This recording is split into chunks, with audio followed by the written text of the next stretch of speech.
So, good evening, everyone. This is Dr. Samuel Lombardo, CEO, Executive Director. Hold on one second. I'm not on Instagram yet. Okay, there we go.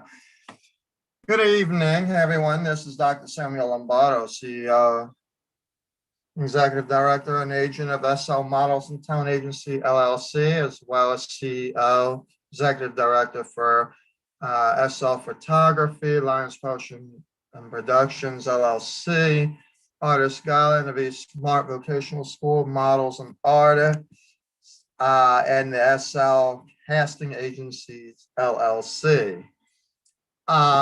First, I want to give a quick announcement for our Instagram followers. If you're able to see me, just say hey on the chat. I will be able to reply back. I do have a way to see your comments there, so you can do so. That will be great. Also, I am live on YouTube. I'm live on my Moda Pageant for Facebook, SL Models and Talent Agency, LLC on Facebook, as well as Lombardo J. Samuel on Facebook, where you can add me as a friend. For the YouTube followers, if you are watching me live, please subscribe. We are going to have a little bit of a contest. Our first milestone is to get the first 100 subscriber. So if you subscribe, hit the notification bell, and then share the video. Well, actually, to like the video at the very least, and to subscribe, that will be a great help. Just say hello, that you were here and you watched it. And out of the first 100 subscribers, we will give out a $100 bill. I know it sounds cheesy and cheap, but the idea is for the fun of it. It's the fun. So our first 100 subscribers, a $100 bill to a winner. It could still help you depending on the state for like your LLC registration if you want to start a new business.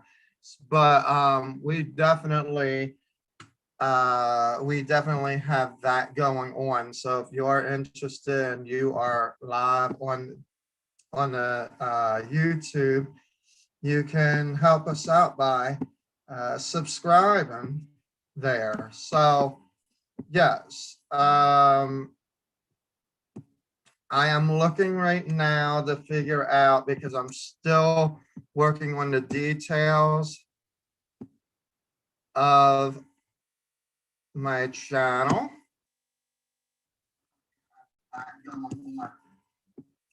Okay, so I actually do have the chat box ready and available also for you on the Instagram as well as on YouTube.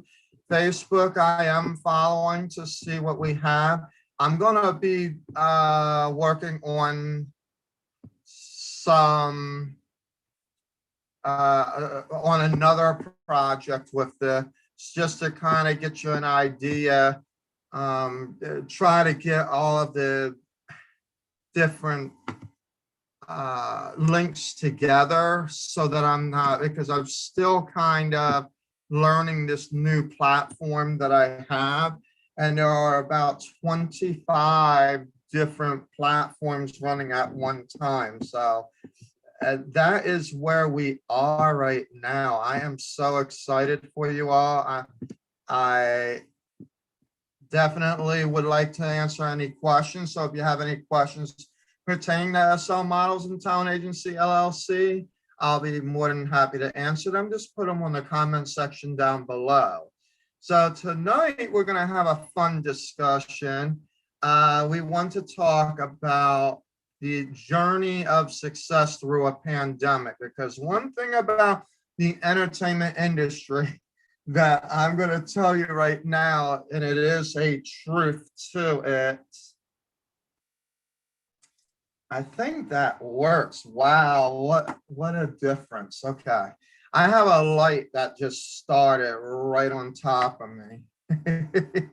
So it's going to be interesting. Um, so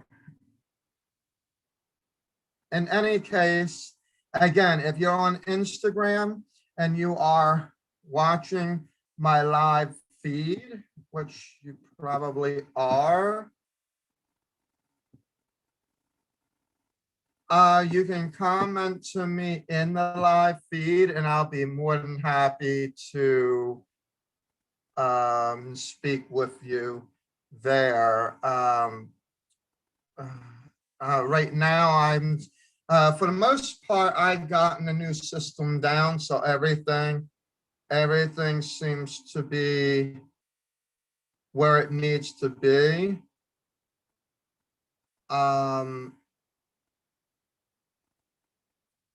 So that should be good. Okay, so let me give you a few more announcements real quick. So if you are a new face model and you are interested in becoming a model but don't have experience, we are actually have developed, should I say, the new membership department. So you guys will actually be signing into a membership. It will not guarantee bookings. So no agency can really guarantee bookings anyway, because that's the wrong way of saying it. But I'm letting you know that the membership training program is specifically for new faces, where you pay for a membership, you get all the different types of training. It depends on the modules that you want. Do you want audition readiness? Do you want to move into the performance readiness as well? Depending on the type of exposure, there are different packages, and each package has different perks within the training and whatnot. So it's something that is actually important for you when starting out. But everyone starts out with an audition because we want to be sure that you fit in the right area and that you are starting in the right area as well. Okay. The other thing that I want to mention as well is there will also be before the packaging, we are going to be doing what we call test shoots. Now, our test shoots are done by photographers within the SL photography group. So the cost of that is about $200. And what we do with the test shoot is we put you into a registry, not the roster. We actually divide the two terms up.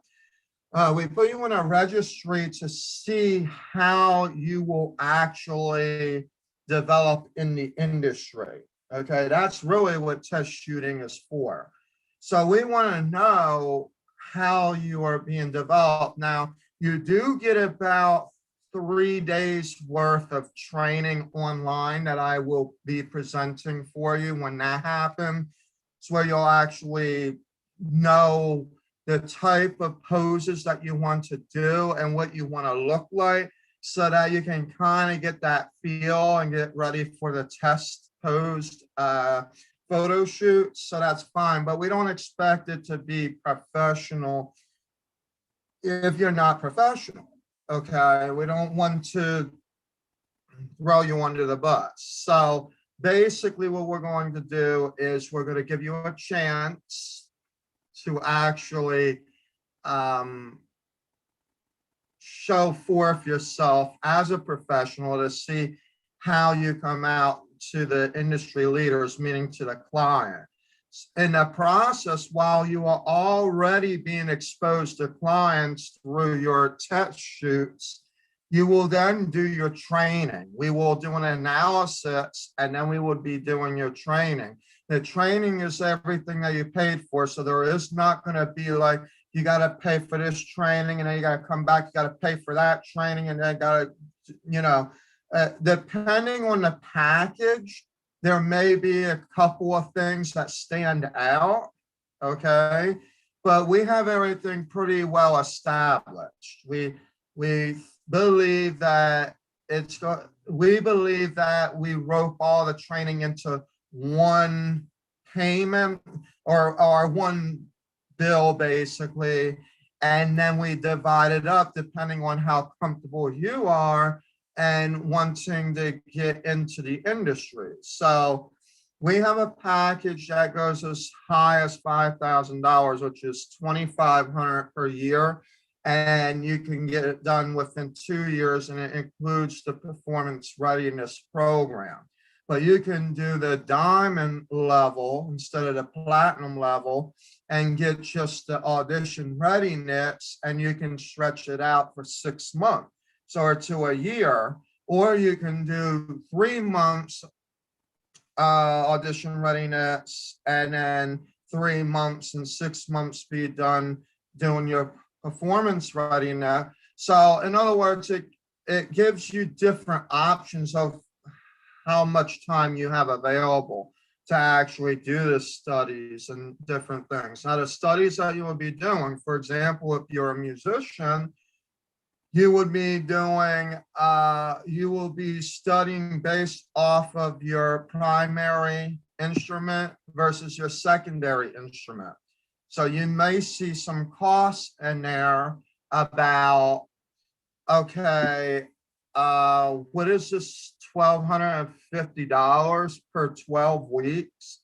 That's because that $1,250 for the 12 weeks actually goes to the instructor that is going to be training your voice. Okay.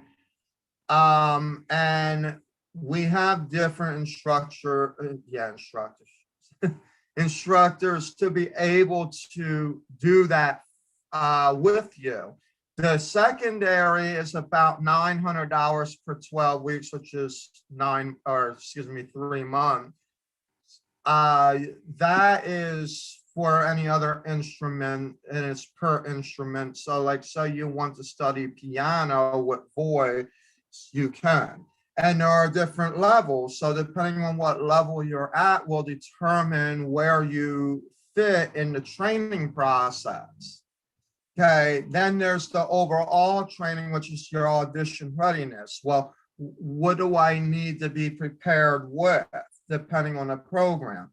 And then there are the actual programs, what it is that you want to study. So that would be like, your focus might be in modeling, but then you might have a secondary focus, like say you want to focus in acting.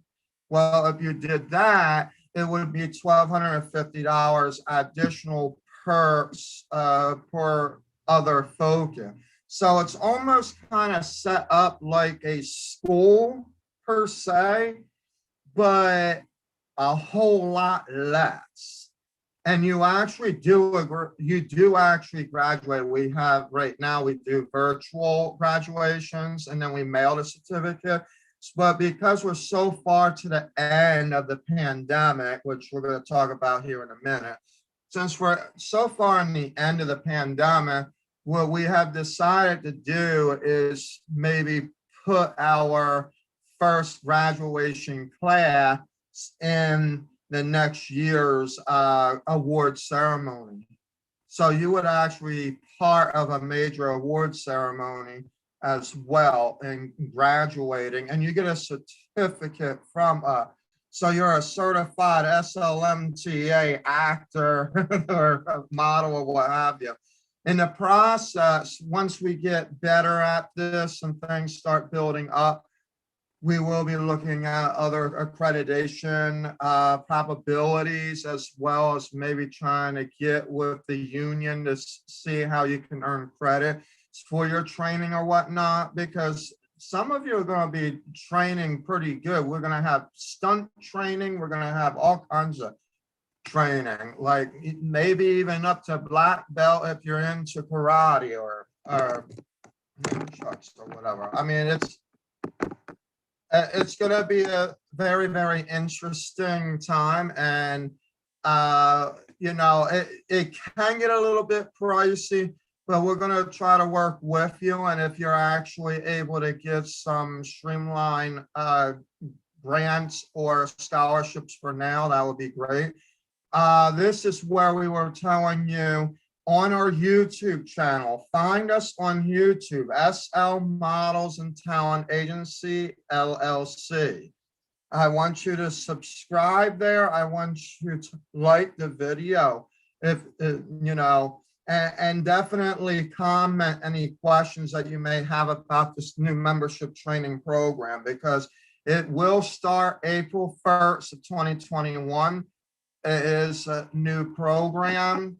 Also, I want to give a big shout out to my friends out there, the MAAI, yeah. This is one of the top conventions that lasted 60 years. Could try to mimic them, but no one comes close. This convention is a big convention. It brings international and national agencies and all together. In fact, SLMTA is considered a national agency to the roster, as well as a member agency to the training sector. Okay, so we have a training sector to get you ready to go. And if you are ready to go, there is no additional cost for you to go. Everything's already been built into the tuition for your training. So yes, indeed. We made sure that we were able to fit everything in the tuition. Now that's if you're doing the full 2-year or platinum level. If you're doing the diamond level membership, there is still going to be a cost to attend the convention. However, we could work with you and maybe developing some payment plans. We also have other events that are going to showcase our scholarship program anyway. So you may actually get a scholarship depending on how you're going with your grading from week to week. We grade you on a week-to-week basis because it's not technically like a school. We're not going to give you textbooks and things like that. You're going to be doing, you're going to be working, you're going to be showing up and doing things like action, okay? That is what will be happening with that. Now, again, this is for new faces. This is for those of you who are coming to me, telling me, hey, I want to be a model, but I don't have experience. And it's also for, now, for those of you that come and tell me that, good, we're both going to be on the same page because you already know that. It's the diva wannabes that I have an issue with. The ones that actually, they want to look sexy in a photo, but they actually have no experience, and they're dealing with this, what they call fake famous on Instagram, purchasing $20 a month to go and get followers every month. That's not something that I'm really interested in. Like, let's just be real. Now, the big shenanigans out there, the big people like Rihanna and Taylor Swift and all of them, they have a publicity team. We have a publicity team. But if you're new face, you're not even there yet because you need money to be able to pay for that publicity. All right. So you cannot, like, and you know that. So if you don't pay the $20, you're not going to get those followers from that quote unquote fake famous.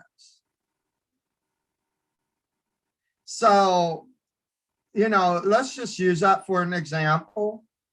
All right.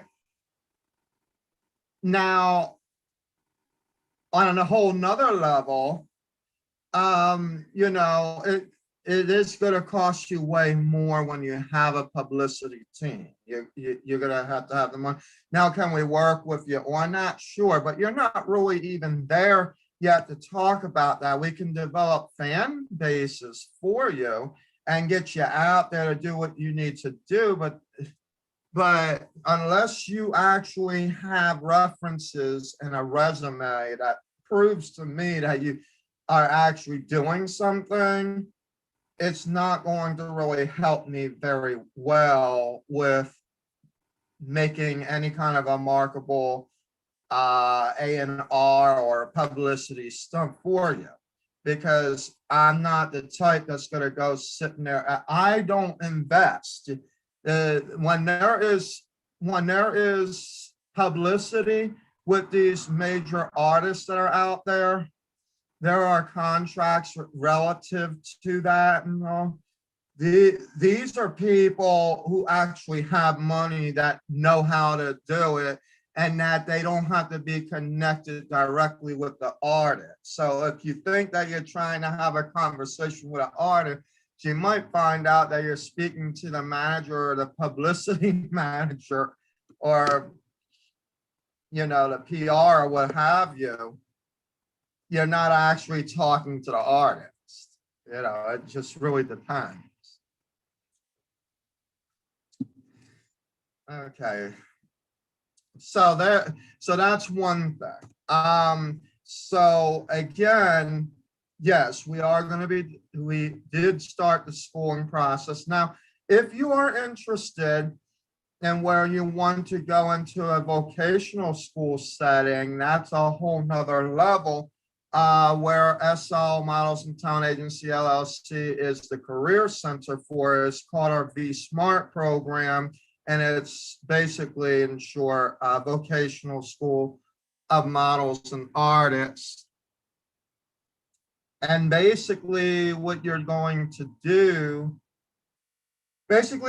be doing there is simply you would be registering you would actually be applying, and then the application fee will be with your audition fee. Everything would be done by a recruiter, whom the recruiter will actually take all of your information. Now, even with SL Models and Talent Agency, with our membership training program, the recruiter recruits you, okay, and after they are done with the photography phase, then you are with me. At that point, then you are going to go and do you're going to be doing the registration with a membership and things like that. So those of you out there that are looking for a job, we are looking for recruiters, but you're also going to have some extensive training, because you need to have an eye for what you want to cut. You have to have an eye for what you are going to accept and what the callbacks will look like. You will also need to know how to go through the interview process. And these are things that you need to do where you are creative in doing. Now, what I'm going to do right now as far as pay is, the pay is actually, and this is why it's important for me to say this with me with me actually doing the video, because I want the people to understand that I hire the best of the best, and that you're not just paying in for an agency to go and harbor a bunch of money. So what's going to happen is SL Models and Talent Agency is willing to pay 60% commission to every successful new recruit. And now that's not the person that is signing into the agency. This is a successful new recruit that 60% comes out of the training registration fee, which you will have in your packet when they actually sign up for the actual photography test shoots, because they are required. All right. Now, it might seem a little crazy, and by the way, for those who are listening, it's not a steep fee either. It's like $50. So basically, we're willing to give 35%, $35 for every application of the 50 to our recruits for them, doing the work of recruitment, setting it up. Now, some of them may have further experience in many things and could know how to register you in the right levels of classes, but that's kind of where we have to play around with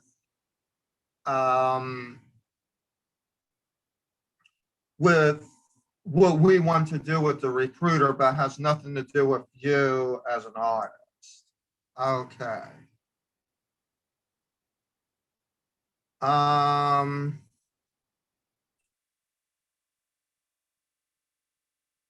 All right, so now that we got all the announcements out of the way, and that is literally, believe it or not, I'm looking right now as I speak, almost a half hour into that. I want to actually talk about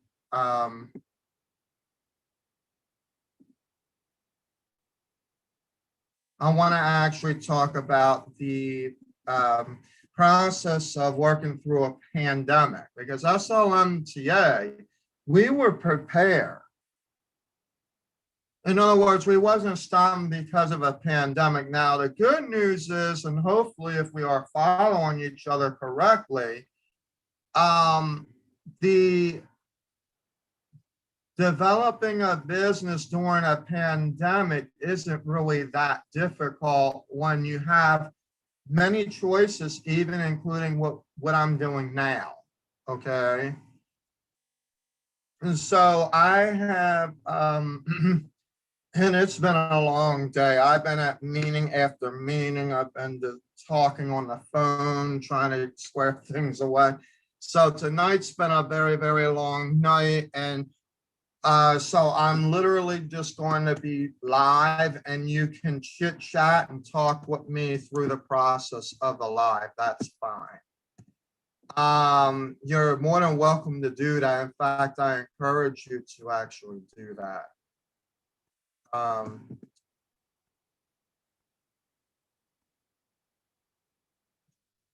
So yes, going forward, we are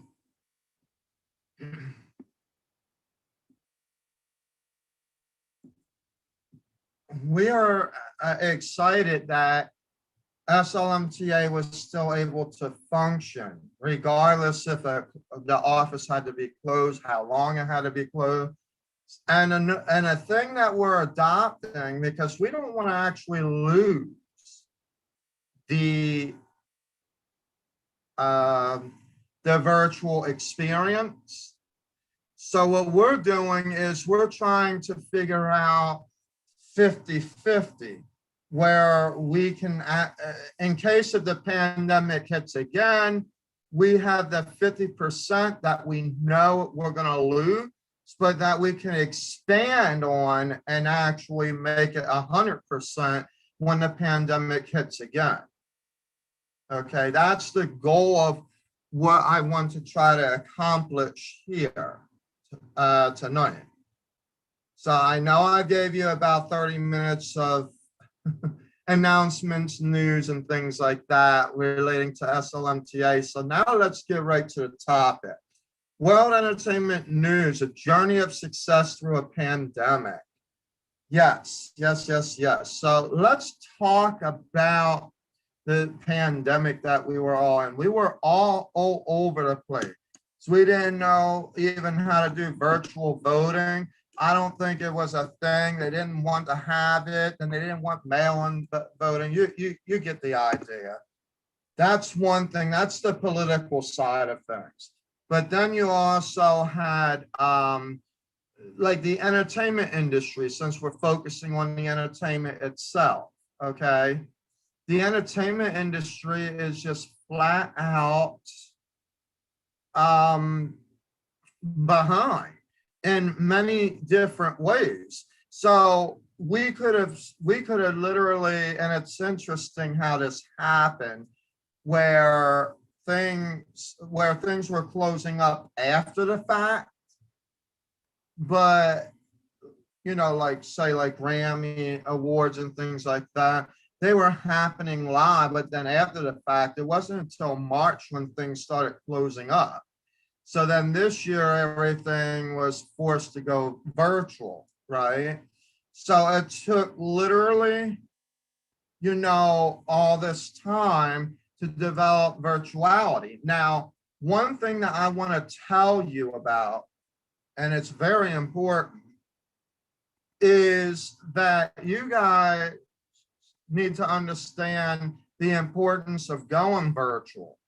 So it's not so much that you should or should not be, it is the fact of what happened if another pandemic or some other emergency situation happens. Are you prepared? Is this something that you're going to sit on if it would have happened again? Is basically what I'm trying to get at. Okay, so you don't want to be sitting around doing that, but at the same time, you also do not want to be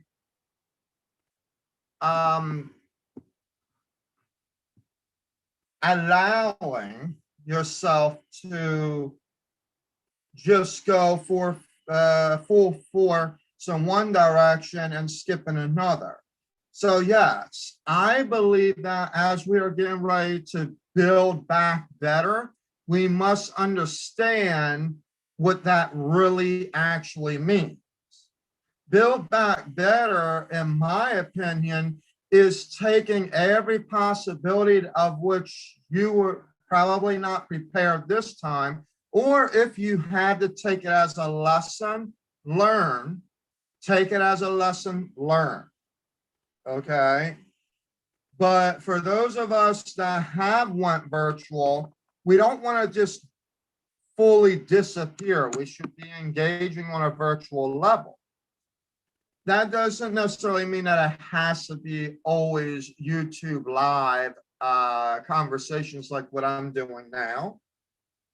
But it could also include the fact that you have some programming, legitimate programming, not some of this stuff. And that's going to be a whole nother thing in business news I want to talk about, because there are people out there, I don't know if they don't understand the semantics of their publicity, or if they literally are just clickbaiting to the point that they don't care who shows up, even if you don't know what A to Z is. I mean, it's just amazing to me, the different types of clickbaiting that goes on, especially on a YouTube channel or whatnot. I'm basically just straightforward.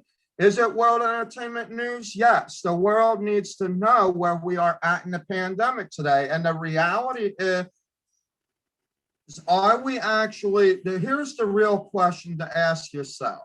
And this even goes for anyone that could be watching later, okay, as a political party or even a business owner.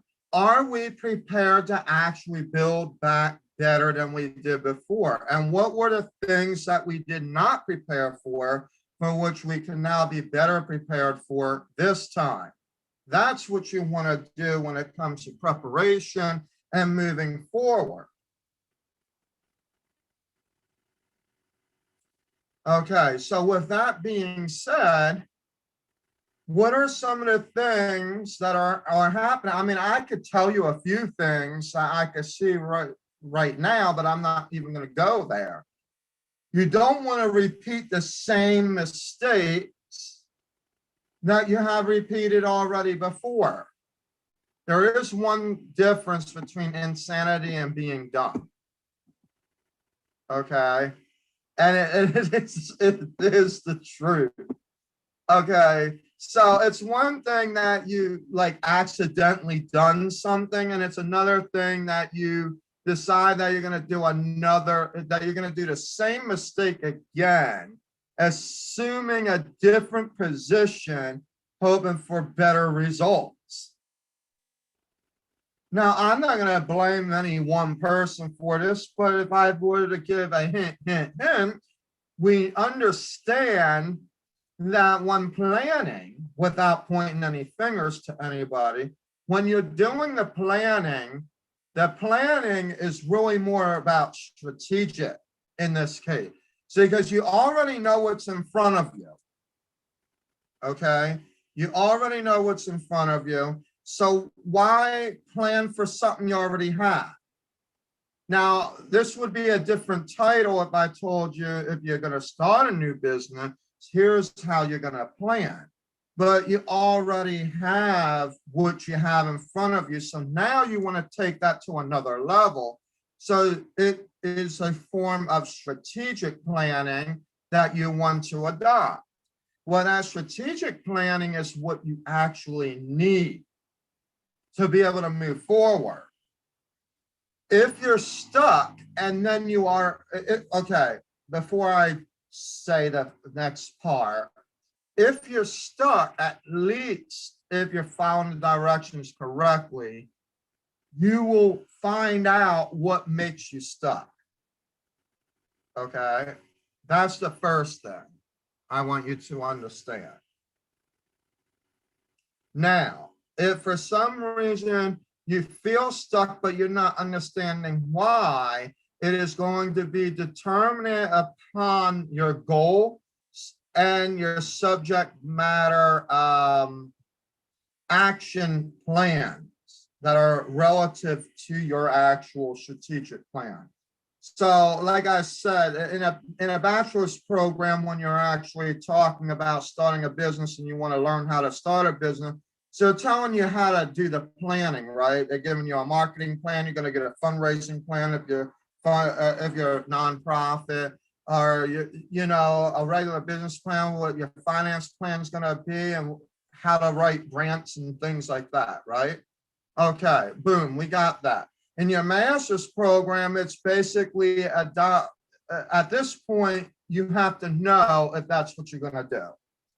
Okay, so what you do is you're now taking what you planned and you're saying, this is what's in front of my face right now. How do I adopt and make it better? Okay, that's basically what's going on at the master's level. In a doctoral level, you may, we're just going to use it as an example, you would be the scholar saying, I see a problem in the community with the education, with the whatever, and this is what I want to do to make the change. But you need to argue it and you need to prove what it is that you're trying to do, that you can't just like say, I'm going to make a change, and you don't know what you're changing. Okay, so the idea in all of this is to understand where you are at. That's the first thing. You need to know, and it boils down to the spiritual references too. Who are you? What are you doing? What do you want to do? How are you going to do it? All these different things, like who, what, where, why, how, everything must be answered in an exclusive contract to yourself called the planning for your business. And the strategic planning is actually the action of which you will take to make it go forward.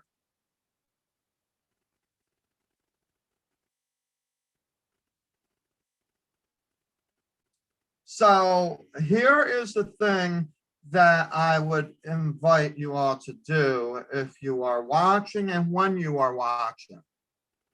Figure out what it is that you were planning to do way back whenever, the earliest plan that you could think of. And then what I want you to do is write down three simple goals as to how you can put to action what that plan was. If there was anything that you have done that you saw that would benefit your business in a much more beneficial way. And then start with your objectives. The objectives is the direct plan to action of what you're going to do. It's going to say, I'm going to do this by this such and such a date. That's what you're basically saying.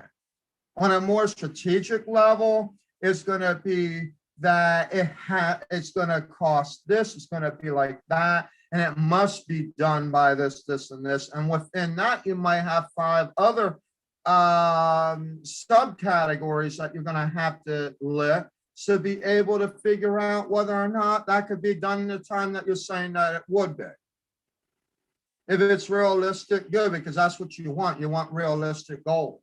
You don't want fake ones. You don't want to say, I could turn the world around and change 1.5 billion people today. And then what you find out is that tomorrow comes and 1 person got changed. You don't want to do that. All right. So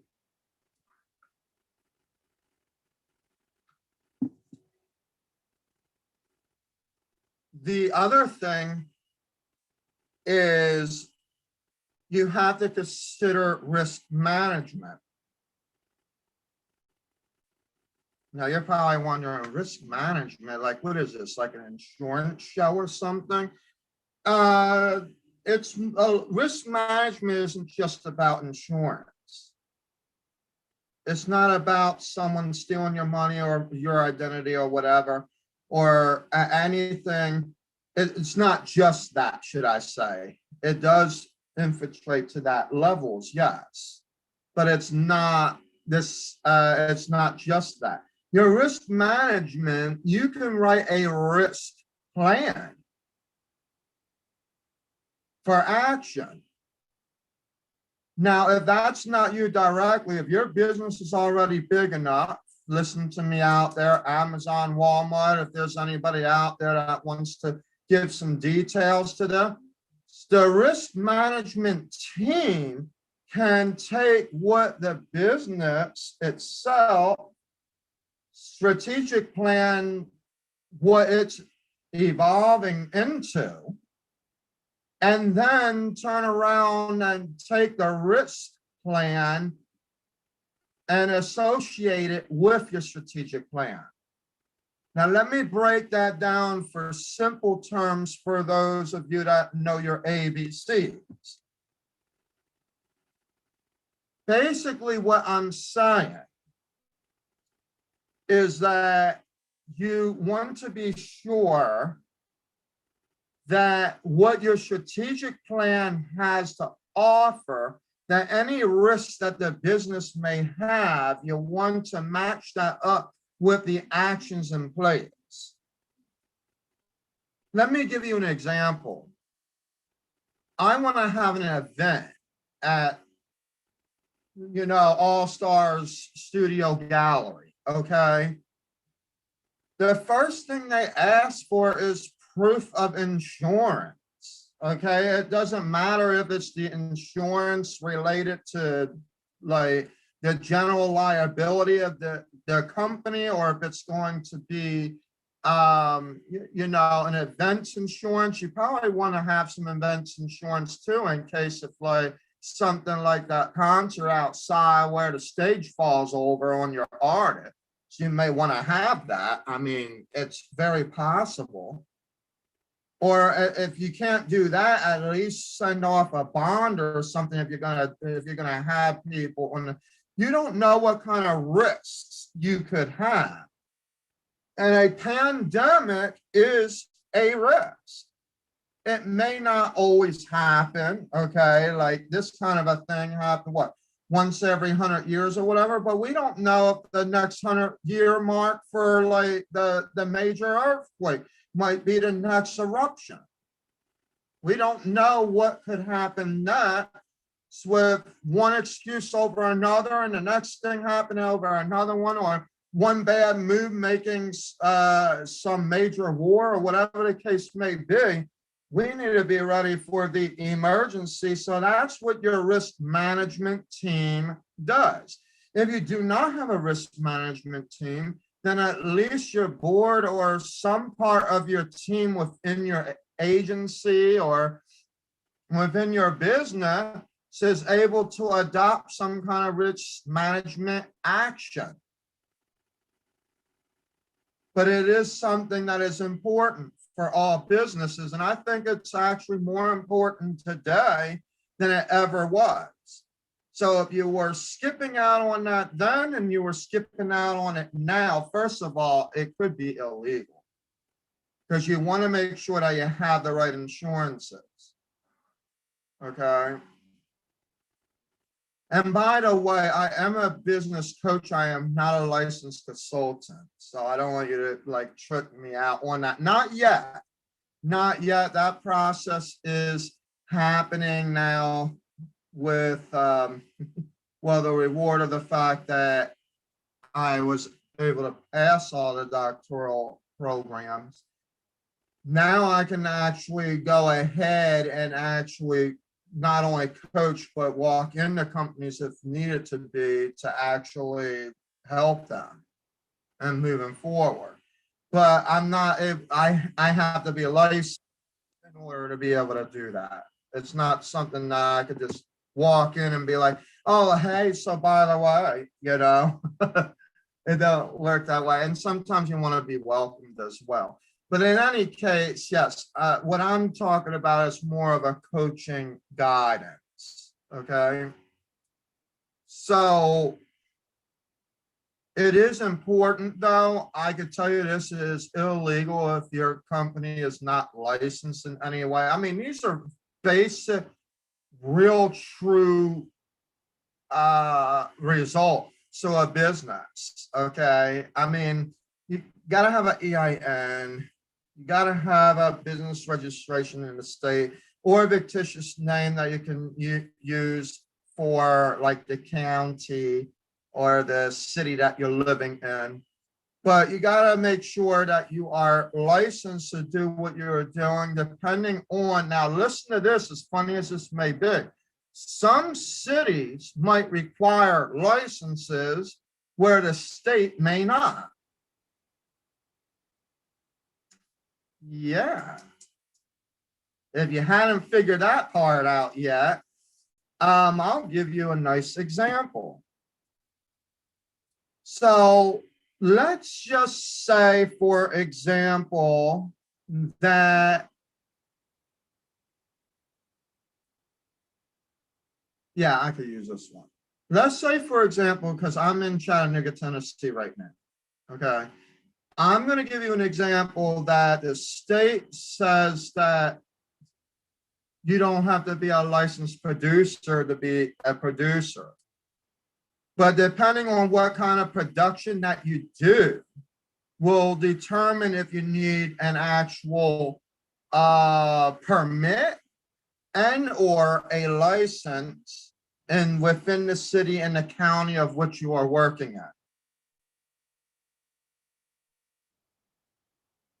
Folks don't realize that. Now, if you were in business for 30 to 50 years and you're claiming that that's what you were doing, then I'm pretty sure you know exactly what I'm talking about. And this is the way that you hadn't been operating, and I would have to say we got to go back to Business 101 because that's where I learned it. All right. I have been taught like where to go for different licensing registries and different things like that. Okay, I'm not going to touch too much on that. I just wanted to give you an example because it all goes with the journey and the success going through as a new business, going through a pandemic as what we have. But you got to make sure that you have all of your ducks in a row. Now, for SLMTA, we have a risk management team we have enrolled agents when it comes to like financial crises. We have CPAs when it comes to just adding up receipts and dealing with payroll scenarios. We have the entertainment lawyer, several, 15 of them that I know, that are on the risk management team as far as entertainment legislation and laws and requirements. And then we have and then we also have every division having a head, basically to make sure that everything is set in stone from the risk management level all the way down, because we need to make sure that all divisions within the company are being consistent with the law, as well as the mission and the purpose of SL Models and Talent Agency LLC.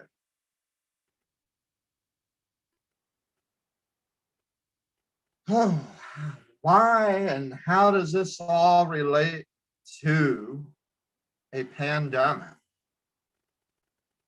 Well, I'm going to start with the smallest scenario and go right to the top. I don't think there is any real small scenario, but the easiest one I'm going to come up with as number one is insurances in case if things happen. Now, of course, we were hearing all kinds of crazy news, right, in the past year about liability insurances for the companies and all that. But think about that. So, let's forget about Congress for a minute and let's talk about common sense. Like, really? Why would Congress have to worry about liability insurance? Now, the way I look at it, now let's talk about liability for a minute. Now, in this case, this would be an OSHA issue, right? Well, there are CDC guidelines and there are this type of scenario that's going on, but it all revolves around how a company functions for the health of the employees as well as the customers going in and out, right? Well, if you're sitting there purposely breaking any kind of rules or whatnot, then does that qualify you to be excused of your liability? See, that's the main concern that I've had. I felt like, and this is my opinion, that OSHA would be the one to exercise the priority to the company. Because that's what it's, not because that's what it was always doing, but that is an important subject matter as far as what liability goes to the customer and what liability goes to the business in relations to what had happened.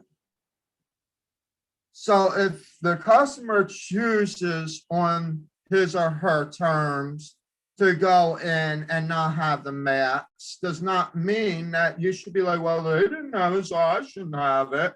Nothing there says anything about that, except that you should be doing this, should be doing that. So whether you want to do it or not isn't really the key issue. The key issue is, do you have the liability in case if something important like that were to happen?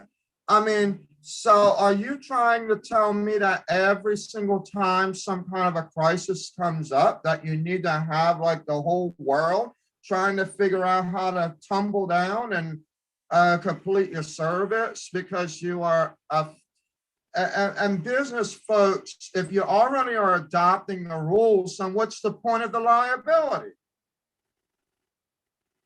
Except that you need enough liability in case somebody tries to blame you.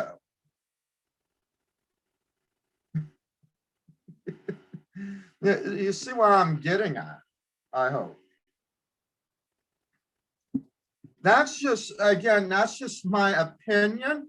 It's a very strong, maybe even to an extent, wicked opinion, because it's not that OSHA, already been doing a lot of this. It's the fact that whether we like the rules or not is not what makes us determinant upon the reality that we are facing.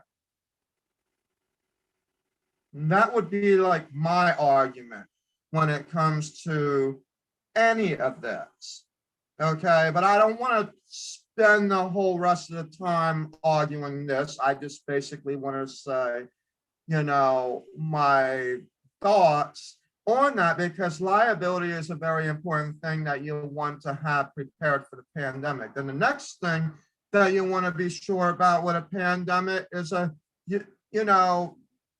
part of the strategic planning process is that if plan A don't work, that you have a plan B. Now, I could even go as far as saying anybody planning. It doesn't matter if it's the rescue plan. I honestly don't care what plan it is. The idea is that you should have a plan A, B, or C. Why?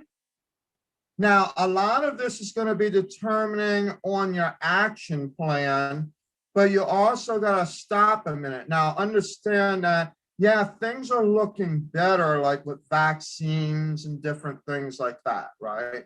Right. We got that. We're seeing that. Excellent news, okay?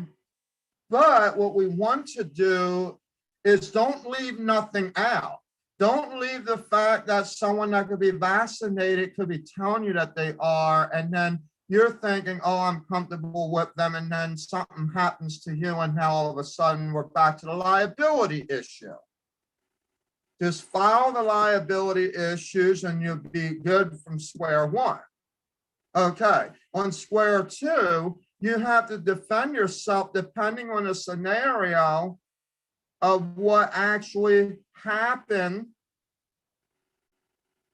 during the pandemic, whether you're in the beginning of it, the ending of it, the middle of it, or that it disappeared. If it disappeared, that's probably the best news that we all can get.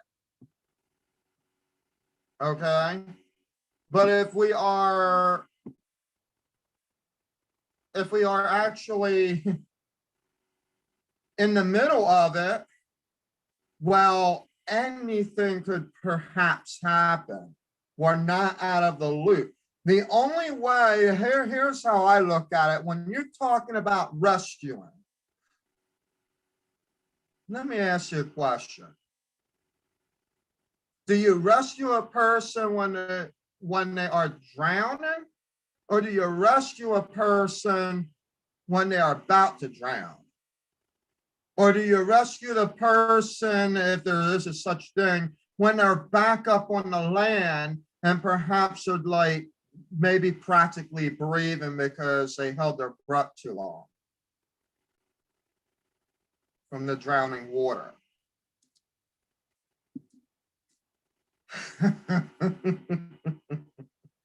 Let me tell you something. Where you rescue someone is when you know that they are drowning in the water. Like say they fell out the boat, they can't swim, and you need a rescue plan.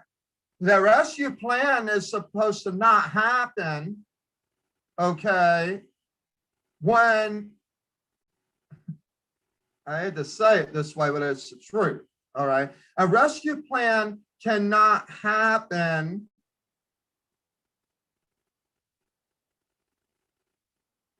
while the person is drowning.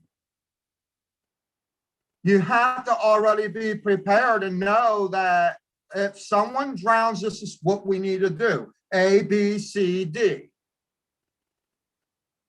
That is a part of the liability. So I can tell you this much, it doesn't matter what business we are at. If we don't have our top officials actually realizing that, so I'm almost certain that the majority of us are missing out on this information too. So I am here live to tell you this. The only way you're going to get out of the risk is to have a preparation, have an emergency kit on file, and know what it is that you're battling up against. And should there be any argument about that, regardless of what business you are into, it doesn't matter if you're into politics, it doesn't matter if you're into retail, it doesn't matter if you're into entertainment. The reality of any type of business or leading role is that a rescue plan is actually the liability of the action for which you want to get somebody out of a situation. That's what you want to do when you are rescuing. You don't, okay, that's that. What happens in the beginning? The beginning is you're just throwing everything at everybody, right? Okay, everybody in the boat, you gotta have a life jacket, right? Everybody on the boat needs a life jacket. We know that the boat is sinking. So everybody's got this, everybody's got that, okay? Excellent, all right. So everybody's got their way of survival in case, especially if you don't know how to swim, boom, right? But then when the boat sinks, now mind you, if the boat was to sink, they're going to tell you some safety tactics. So they're not just going to give you a life jacket and say, hey, it looks cool, you know, wear it. No, you would only wear it on an emergency situation. Because it's not a cool thing, believe me, when I say that. Unless you are one of those, I don't know. If you think a life jacket actually looks cool on you, then fine. But for me, it doesn't. So let's get real. All right. Then,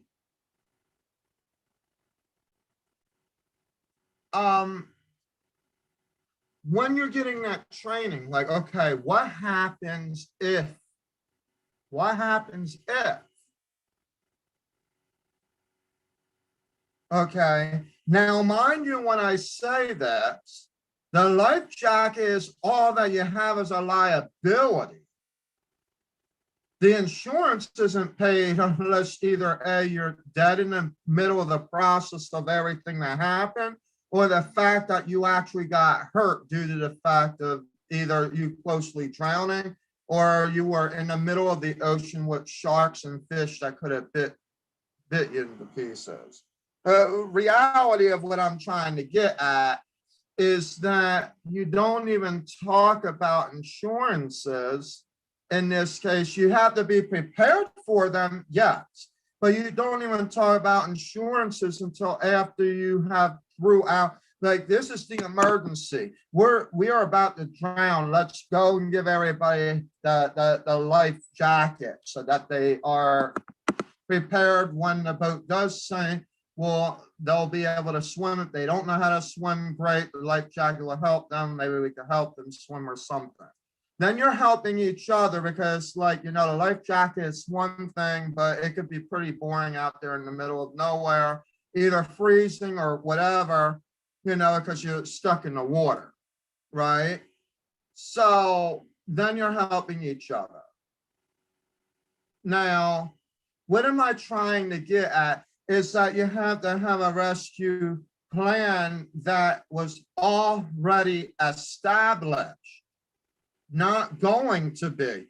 This, when you do rescue plans with any kind of an agency, leadership program, or any kind of business out there, you want to make sure that these types of bonuses, these type of things that you want to help, you can do that. Here is the problem, and I'm going to nip it right in the butt because this is actually the reality of the problem. The problem of why we don't see the rescue plan is actually either one or two reasons. One, they looked at it as, I'm trying to be nice here, by the way, but I'm going to have to be very blunt. Some of them really do not care what survives from the drowning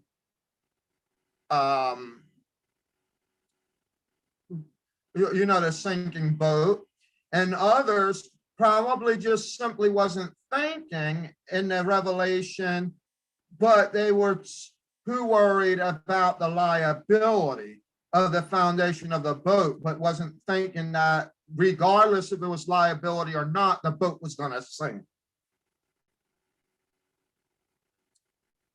All right. So that is the two probabilities of any business whatsoever that doesn't have that. And it is the reality. I'm not making this up. So what do we do to get ourselves back, okay, into the reality that the boat is sinking? Because obviously you can't go back on the boat once the boat has sunk. Now you're going to have to know how to swim, right? It's either paddle or drown with the boat. If you couldn't get the actual life jackets, that's what would happen. Well, guess what? Then it gets expensive because now you got the people that actually died on the boat because of it sinking, and you had no way of being able to help them either way. So at this point, it's not about trying to save one person's boat from a shrewd lie, but actually turning around and knowing that you're going to have to pay for the responsibility for your own fault. Well, that's what risk management is. And really, it should funnel down. It should start at the top, meaning the politicians. It should be funneling down through how the businesses handle them, all the way down to your own very self for when you go out on a boat, actually going fishing. Because it's important for you to understand risk management. So to sit here and just make excuses off the top, like, well, we're going to go ahead, we're going to do it like this, and then we're going to do it like that. First of all, it don't matter what way you do it. There's only one way you're going to be able to help somebody that's drowning from a sinking ship. All right. Now, in this case, this wasn't a sinking ship. This is more or less pandemic. So there are options, right? So let's get to some of the options of what could have been part of a rescue operation. You know that let's talk first of all about leadership. All right, leadership. When I mention the word leadership, I do not really just nag on politicians. It's okay, but could be. Leadership is basically anyone that holds a higher power than the one next to them that is able to make the right decision. So that's how I handle these crises of, you're talking about this party or that party. I am not concerned about what party anybody is in when I speak in these terms, but it is very important, okay, that you understand how to process and be successful through a pandemic. I wish I was able to set this all up last year, and I could have had this topic last year. We would have been bawling, I'm telling you. All right. So here's the thing. Okay. There are many options about what you can do. Um, excuse me. During a pandemic as a leader. And the first thing that you want to do is knowing where they are drowning at. Most cases it's going to be finances because, and this is another topic for business news that I would like to explain on how you just simply save money, because I'm in this process, okay, right now, as to how I could start all these companies that I'm starting and why during the pandemic being virtual actually helped. Now, not everything helps, believe me, like Cash App doesn't help. I've tried as best as I could to make Cash App work. Venmo works better, but Zelle is much better, apparently so. Of course, it is also tax season, so a lot of what I normally pay through Zelle got stuck in the pathway of taxes where I could not touch certain accounts and things like that. And unfortunately, for real reasons, we also just got done an annual report, and that took about a month to do. So that was by itself its own thing, because when you do a LLC, you have to have an annual report every year from the date that you have started your company. Well, in my case, it's going to always be February, because January 31st is when the 943s and things happen. And the next thing that is going to happen is going to be my physical year. Our physical year ends on June 30th. So it's on purpose in the middle of the year, because I'm trying to get it done after the tax season where it's not too busy for enrolled agents, because I will only, when it comes to these types of specific things, I will only work with enrolled agents. I will not work with a CPA unless they were a licensed senior CPA at least, but that they are an enrolled agent. And I have several of them on my board. So yeah, because you don't want to be messing up with that, because they will freeze accounts, they will stop accounts. So they will, whatever the case that they have to do, because they're going to look at every nick and cranny, figuring out whether or not you have this receipt or that receipt. And if you're putting business money into personal affairs and things like that, man, you could be expecting an audit to go right straight to the moon. So you really have to get that squared away with someone that knows what they're doing. I could suggest to you, get an enrolled agent. That's all I could suggest when it comes to that. And yes, regardless if you're doing nothing, put $0 in. If you're doing nothing, the annual report is still due. And for anyone that's in Michigan, it's $25 for annual reports with LLCs. So it's technically mandatory that you do so. I know that I did mine, and it wasn't zeros, I could tell you that, because there were silent partners involved and things like that. But some people were helping us along the way. There were some gifted items, donated items to us. So there was money given to us. I accidentally put like I'm not even going to go there. But we are pretty much done. And for the most part, I owe the IRS $50. So there you go. All right. So what I want to explain is that it is very, very important okay, that you actually find yourself, excuse me, you find yourself a very, very good resource to be able to help to develop your team. You will need that. And your team, I mean, it could be one person depending how small your organization is, but with a growing company like SL Models and Talent Agency and expanding its offices throughout the United States and even around the globe now, it is a huge responsibility. Okay.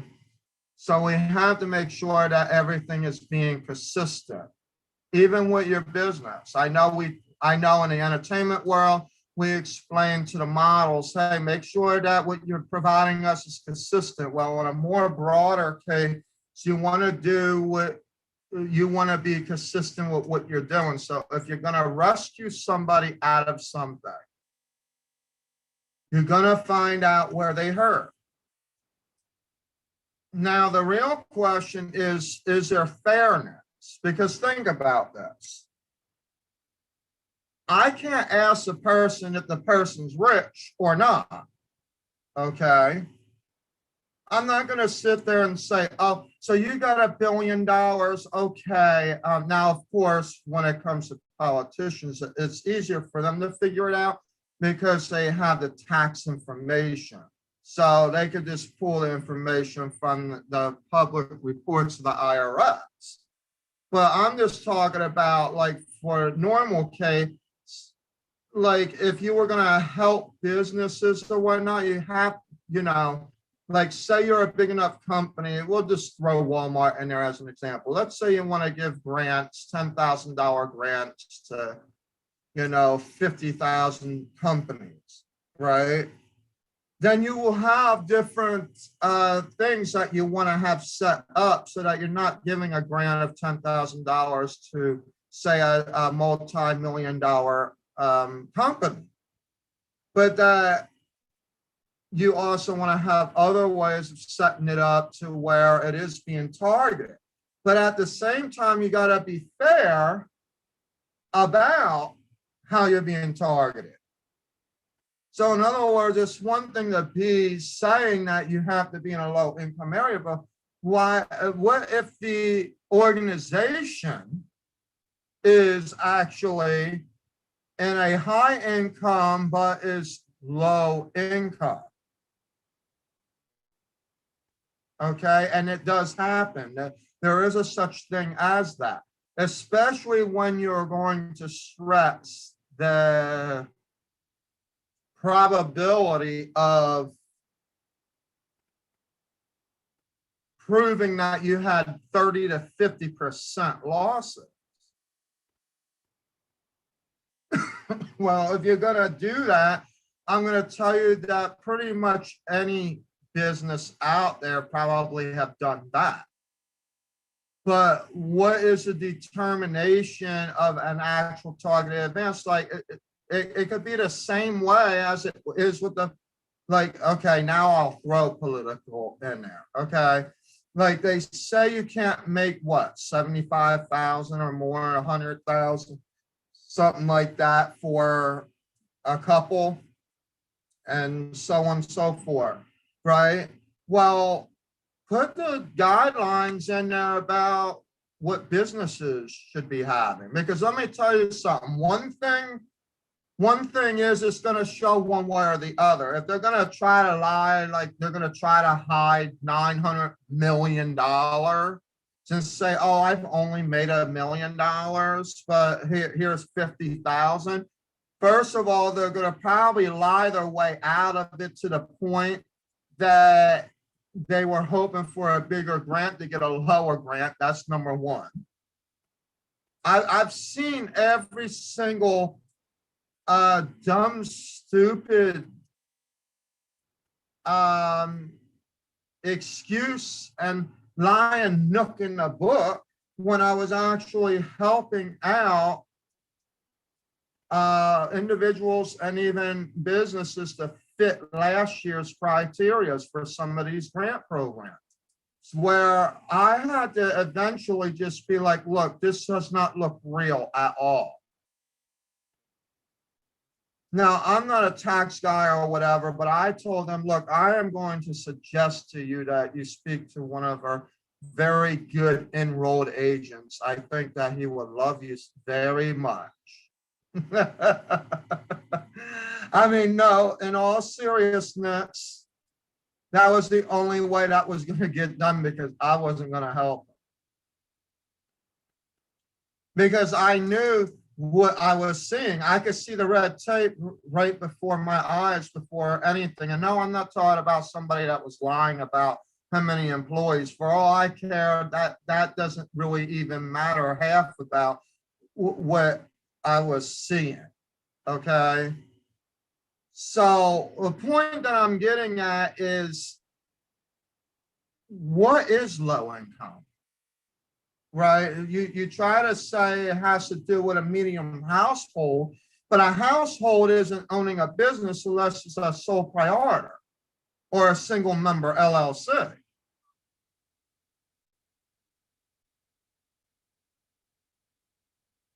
So why not just cap it?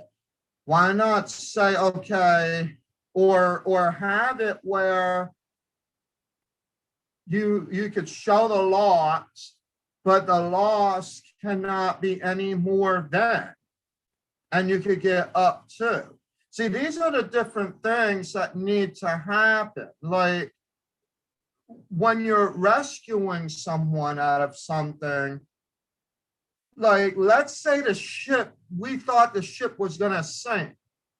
Well, maybe the first floor sunk, but we were able to float into land. Okay, we're going to use that same example. Well, everybody in the first floor is either going to have to know how to swim or they're going to drown, right? So you want to share alike for every floor from the second floor on up. But you also want to make sure that you have the life jacket, because you never know, right? Now, at this point, everyone's going to have the life jacket, because you know that the boat is sinking, but at the same time, you know the boat is moving. So the boat's moving, you're going to make it to shore. Okay, now you made it to shore. Here's the problem. The ones that were in the first floor, it don't matter if they were rich or if they were poor. They lost something out of that if they have brought things with that.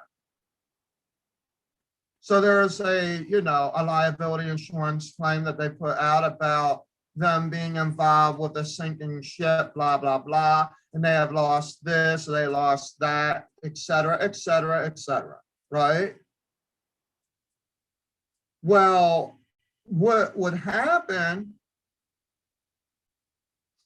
is, if you know that the top 1% is good, perfect, good, all right, congratulations. You made it through the loop. All right, now, excuse me, while I was having that cough. No, it's not corona related. But in any case,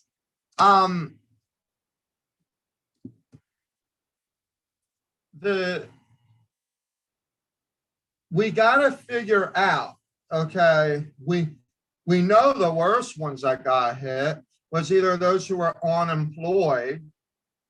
Now, if they're long-term unemployed, then you need to figure out what jobs are lost. Now, let's take this as a very, very good example, right? Let's say an earthquake happened in like the northwest corner, okay? So the earth is shaking, boom, boom, boom, boom, boom, boom, boom, boom, boom, right? Well, the whole entire northwest side is basically crumbling. Businesses are shattered, houses are torn, things like that, right? I'm not trying to wish anything or what. I'm just trying to give you an example here of what I'm talking about. Well, California, the Southwest, the Midwest, the Southeast, the Northeast, and the Mid-Atlantic are all doing okay, but we saw this big major event take place. There's all this stuff going on out there in the Northwest, right? Well, do you think for a minute that somebody in California has to take advantage of the events that took place in, say, Washington State? No, because it doesn't make sense to. If they hadn't been involved in the thing. Well, in this case, the pandemic is exactly what it means. It was all inclusive. So everybody was involved in everything that was going on. So the real question is, if you know that the rich are doing good, then what's the problem with the argument from the get-go about even those that are making a certain amount of income? That's one of my issues. The other issue that I have is, what is the point about low income for businesses when in reality, it's like businesses are going to be having a loss regardless if your income is low. I'll give you a good example, okay? Grand Rapids, I don't think qualifies for the low income status EIDL grant scenario, okay? However, my tax return will prove to you that I had a loss. But because of how I'm hearing it now, because Grand Rapids median income is this, you don't technically qualify under the low income level. Well, why is that when I'm a business? Are you giving me a personal grant or a business grant? Do you see where I'm getting at?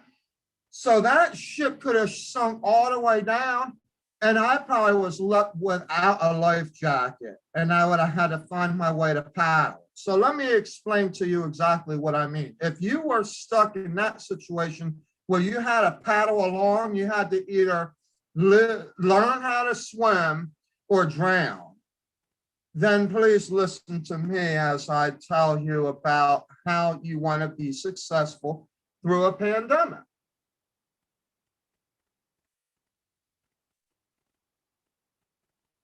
Are you the one that's going to sit around and be the donut man and say, I'll chew on the donuts, if the ship makes it to shore, I'll be safe? But then what happens if the water, like you're going to have waterlogged donuts is what you're going to have. If you just sit around and you just watch and wait and trying to figure out something. So what action can you actually take? Take advantage of the resources that are available. Okay, so you can't get a $5,000 grant. All right. Well, then have you tried other resources like the PPP? You know, by the way, since it's a business situation, if you got a loss, then you can prove it on your personal tax return, regardless of what the business looks like and it being in a high income level. If you're low income, you do qualify for other things. So maybe it may not work on a personal level. Hey, get yourself out there and get yourself something that will work on a personal level. One way or the other, because most people that are in business are in it because they're trying to do something for themselves to survive. Now, in this case, some folks were thinking of really good creative ways to survive during the pandemic. Okay? So this is where you were paddling along. You were actually taking action. If that's you, congratulations. It's all right, you made it through. But if that was not you, if you were a donut man sitting around eating donuts while the water was trailing on your feet, I'm going to tell you, it's not something that is going to look too pretty.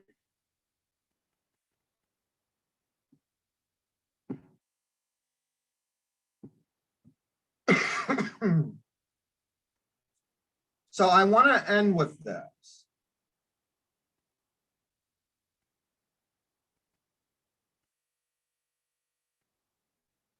When you are preparing, like I know I started in the business level and then I went into the leadership level. And the reason is because I want you to understand that there is a part of me that says, okay, Congress needs to do better. But there's also another part of me that says, why are we just wagging our tails and doing nothing?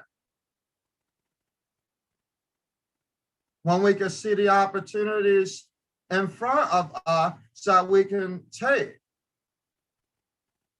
Okay, in other words, what I'm trying to do, while I'm sounding very strict in how I'm explaining this, is that there are many things that you could actually do to actually prepare yourself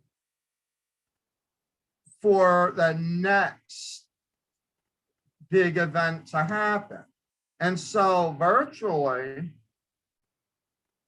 when it comes to business, do not ignore the fact that virtual business is an option. It's not just an option. It can really be a business. It could be something. You have to be creative.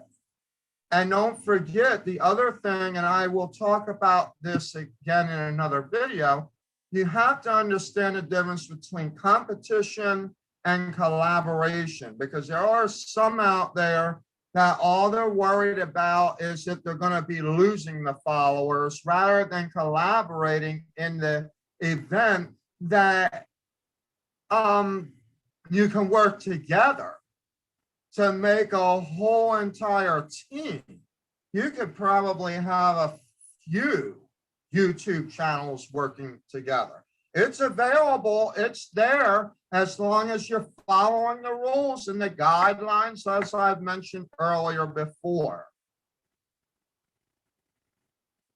like any other business. But it's a way to get around this pandemic issue. It's a way, you have to know what you're going to talk about. You have to know what you're talking about, and you have to get people engaged. Now, we're a new channel. I am a model and talent agency for this fact, but we are using our YouTube channel to actually bring about business news, worldwide entertainment news, and much other things, including events. We're going to be having event pages and YouTube TV set up soon as well. So a lot is going to take place with SLMTA, and we don't want you to miss out on it. So I would like you to, if you're not going to like the video, which I think you would want to like the video, then at least go ahead and comment down, like the video, and press that subscribe button. You know what? Don't press it. Smash that subscribe button. All right, that's what I'm talking about. And like I said, the first 100 subscriber, SLMTA, is prepared to send out a winner of the first 100 subscribers a $100 bill. I know it sounds cheesy. It's our little way of saying thank you for the subscription for that one. Now, we will be having other types of events going on. Okay, we're going to be doing bingo nights. We're going to be doing many different events, and we will be doing them live, just like how you're seeing it here right now. Get on live, be on our membership page. Now, we don't have a membership page set up on YouTube yet because we just developed the page. okay? But for someone that just started the page, we've gotten about 100 hours worth of watching time already completed in 2 days, which means that the average was probably about 4 hours that people were watching us. I don't know if it's being like everybody that's watching these lives, because when I'm on live, I basically am on live during the duration without a break. But what's going to happen is once the new platform is completed within the next couple of weeks, we are actually going to have the introductions. We're going to have a whole different face that you're going to see. Even the sound is going to be so much better than what you're seeing right now, or hearing right now, should I say. Let me get my semantics right. So all that's going to be changing. It's going to be awesome. I'm telling you, you're going to love the new face of SL Models and Talent Agency LLC here on live YouTube. But we're also going to have our own little subsection as well. So don't be surprised. And we want to collaborate with other YouTubers. So if you're not busy and you want to bring some entertainment news, or there's something that you want to bring to the table, or you want to connect and you want to be one of our members that runs the channel to bring the world entertainment news or something like that, and we can share a light, then by all means, let's work on the collaboration. Do not ignore the opportunities. We are still living through the pandemic, and therefore we should be working together, not trying to get millions of viewers, clickbaiting. Oh my God, let me tell you something since I'm on this live. The one thing I don't like is clickbait, and I don't care how many people this is, and I don't care what the rivalry is. You can yell, you can smack at the wall, you can yell at your cat, throw your hat, shave your hair, it don't matter to me. I really do not like the concept of the clickbait. For example, one of the things that I also do not like that I want to bring to the attention is, it's one thing if you have some new information to bring out, but when you're sitting there clickbaiting saying, oh, you're going to get $10,000, and then you're sitting there, you're listening to the YouTube channel, right? But the YouTube channel, I don't hear nothing about where I'm getting the 10,000, but by the time I get done hearing everything that this so-called person is adding up, like the 2 + 2, you know, like the Larry Caldwell man, 2 + 2 = 8, okay? And then if you add another 2, you know, and -3, you're gonna get over here. Well, unfortunately, you know, the bill is already there. Now, I'm going to throw a YouTube channel at you. I actually like, and it hasn't really been clickbait. You have to really understand his lives to be able to understand the messaging across it. But LA Late seems to be bringing the most information about when it comes to financial news, business news, and of course, the stimulus news all inclusive. And he does that. Now, you can find him on YouTube at LA Late, okay? And you can subscribe. So I'm going to share his information. It is L as in Lima, A as in Alpha, and then late, like you're late to the doctor, all right? And basically, you can follow him, subscribe, whatever, and he will give you the information that you need to know. There's even a communities page that is set up to be able to help. Like there's going to be, like he's got a whole thing to help you actually get money now instead of sitting there waiting until the next paycheck to come from your government, which who knows when that could be. Stimulus check, whatever you want to call it. So I don't like clickbaiting. I don't like this idea. And then And I don't also like the fact that part of the clickbaiting that I'm noticing is that you go on a thing where they spend 5 minutes to talk about the subject, but the whole rest of the 20 minutes of the video was literally about how they're selling this and selling that and doing this and doing that. And it's like, okay, when does topic come in? You want life insurance, really? Click on the link below. Okay. So if you notice that in my lives, I expand a lot of my advertisement. They're done on purpose because when I'm live, I want to do the advertisement on the top. Great. But if you know that you're going to have a 20-minute video and you're not live doing it, then there's no real actual reason to spend 15 minutes in a video and only having 5 minutes of the thing. What it is just to get people to do viewing times, okay, and literally get nowhere in the information that you're actually providing, but you're actually sharing where somebody could spend a few $100s on life insurance or another few $100s on knowing how to do something that you could basically go on Google. What is the best way to trade? And you can get all kinds of YouTube channels, I'll tell you that. I mean, to